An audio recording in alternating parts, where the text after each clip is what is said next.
AI search engines are the future and are currently causing a huge headache for Google. There's so many AI search engines and chat interfaces popping out left, right, and center. Claude, Gemini, ChatGPT, just to name a few. And it's so easy to get bogged down to understand and which one's the best one for specific uses, what are the kind of benefits between them, and what the difference is. And it's so easy to get overwhelmed with the amount of options out there. My goal with this video is to introduce you to the leading search engine that is a true AI search engine called Perplexity. What we're going to do in this video is we're going to go through it. I'll show you how to use it, the benefits of it, and then we'll compare it to the benchmark or the standard one that most people know, which is ChatGPT. Before we get into all that, a little bit about me. Hi, my name is Misha and I'm a certified AI expert, consultant, and developer. And I've been in the AI/software development space for the last 6 years. Throughout my career, I've traveled to multiple places like Silicon Valley and Singapore, attending various AI conferences to bring you guys the most latest and up-to-date AI information. I have helped multiple businesses with the AI strategy by providing consultations, transformations, and custom solution integrations. And the goal with this channel is essentially to bridge the knowledge gap between AI being just another buzzword and an effective tool that you can use in your day-to-day life, save you some time, save you some money.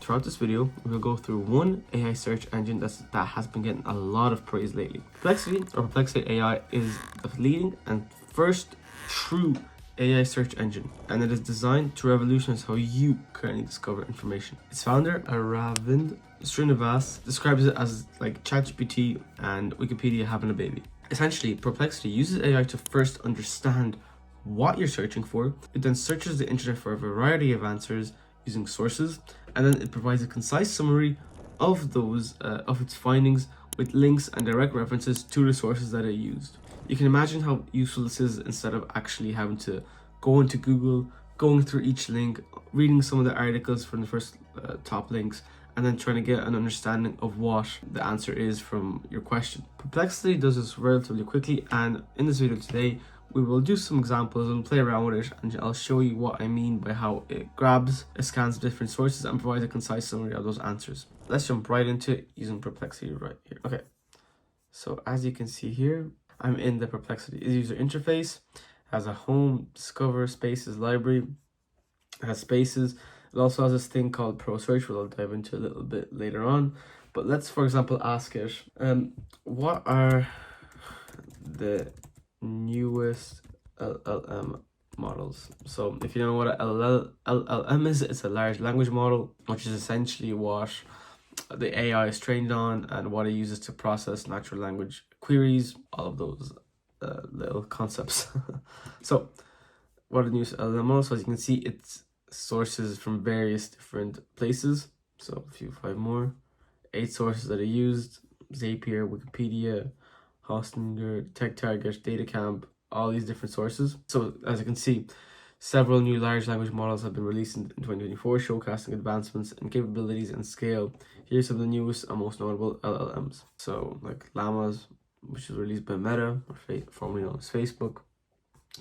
Then we have Gemini 1.5, which is Google's DeepMind, Inflection 2.5, let's see, the NVIDIA one. So do you see what I mean by it's grabbing multiple sources and how it's different to like ChatGPT? So you can search for images, search for videos, generate images, and it actually has follow-up questions that you can add on as well.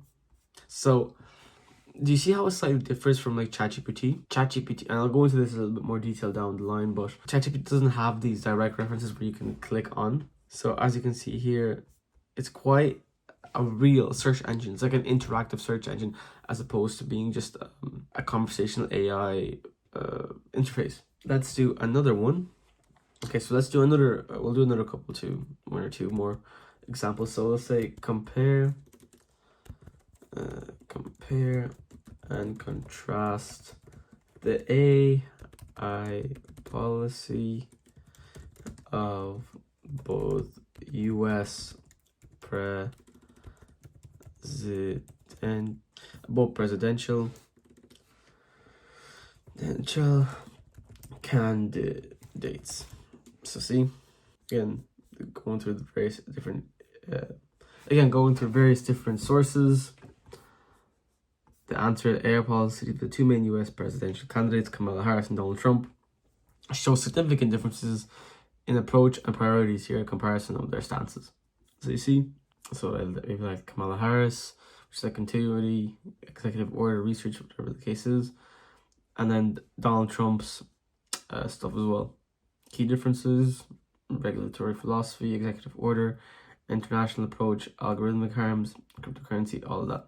So as you can see, it has the follow-ups are related based on similarity score.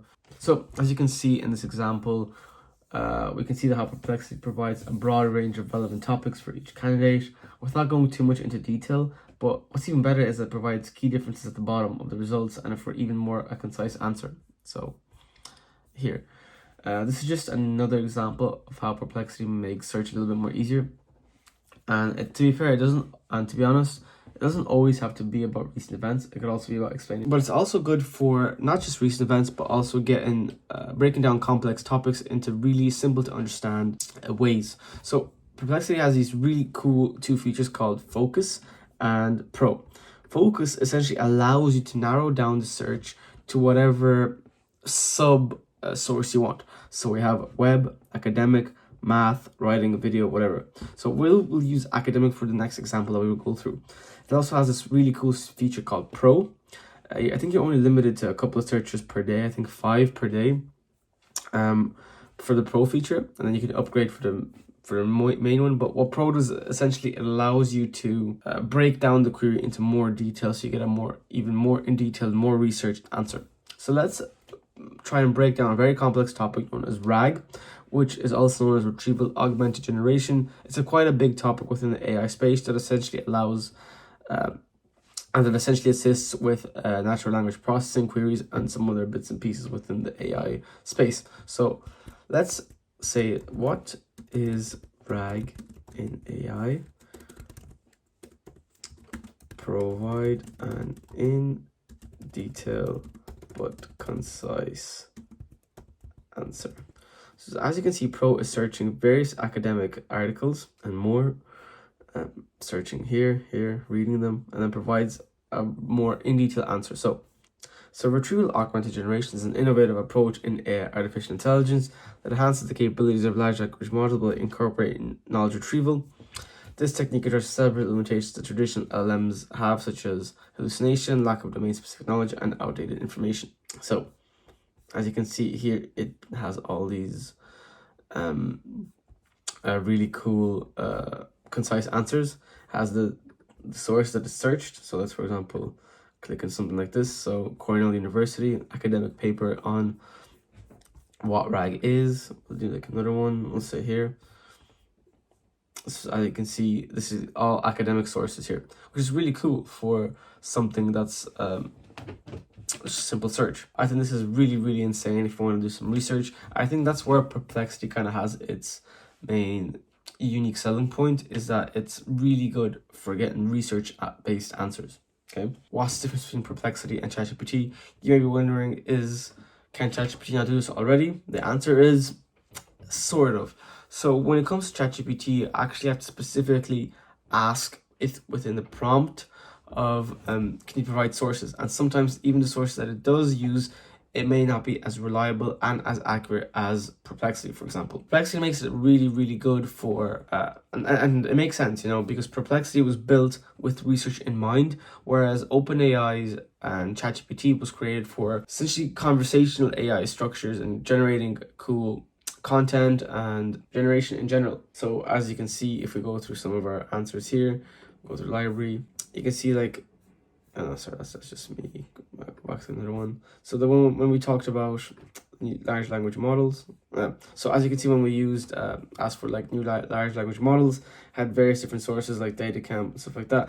But if I was to ask it for something simple like, okay, so I'll say, what is, let's say, the difference between Perplexity and ChatGPT?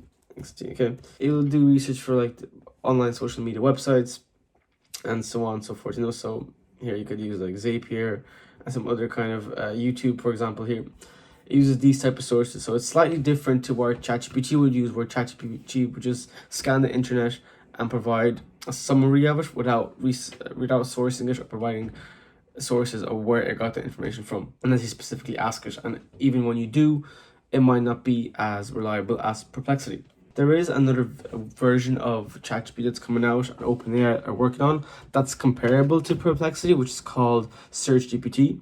So I know ChatGPT is about to release their own version of AI search that's comparable to Perplexity. I think, if I'm not mistaken, it'll be in the next day or so. So while you view this video, at the time of this recording, it's not available just yet, but I know that if by the time this gets edited and uploaded and everything, it'll be out. I'll be doing a video straight after this one, comparing both Perplexity and SearchGPT, seeing the best, which one's better and which one's worse, and seeing how they differ from each other. So make sure to subscribe to the channel, because I will definitely be going through this in my next video.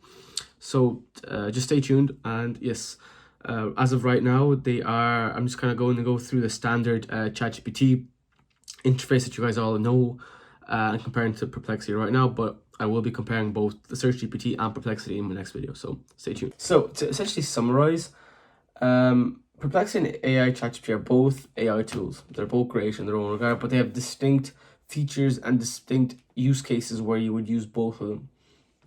Perplexity AI functions as an intelligent search engine, excelling in providing accurate and well-cited information from live web sources, ideal for research and actual factual queries, and ensures source transparency, helping users verify information. ChatGPT, on the other hand, is a conversational AI agent or chatbot designed for natural language interaction. It excels in generating creative human-like responses and making it well-suited for interactive dialogues and creative content.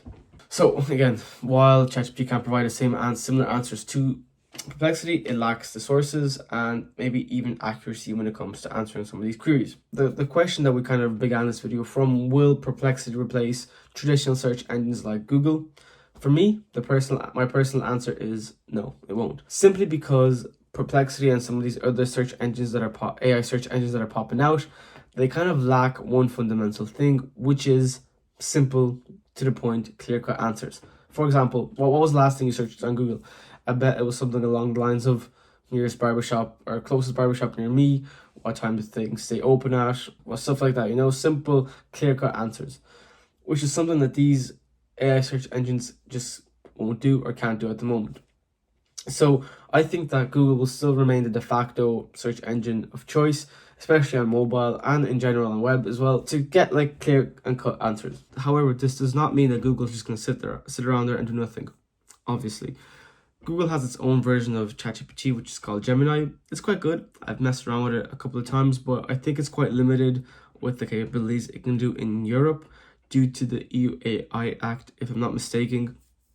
I know it was a couple of weeks back or maybe a couple of months ago. I need to double check that, but it's quite good. It is, they don't want to get left behind the AI hype train, obviously, or they don't want to get left behind the AI race as well, so makes sense. If you want me to go through in detail a comparison video between ChatGPT, Gemini, Claude, and some of the other that are going around in the space, I will do. Let me know in the comments. But for now, this wraps up the video. I hope you guys enjoyed it. I hope you learned something. If you do want to work with me, I do have a link for a calendar. You can schedule a call sometime, whatever with the times that are available. But I hope you learned something. If you did, make sure you share it with someone else, and let me know in the comments if you use Perplexity. And yeah, I'll see you next one. Bye.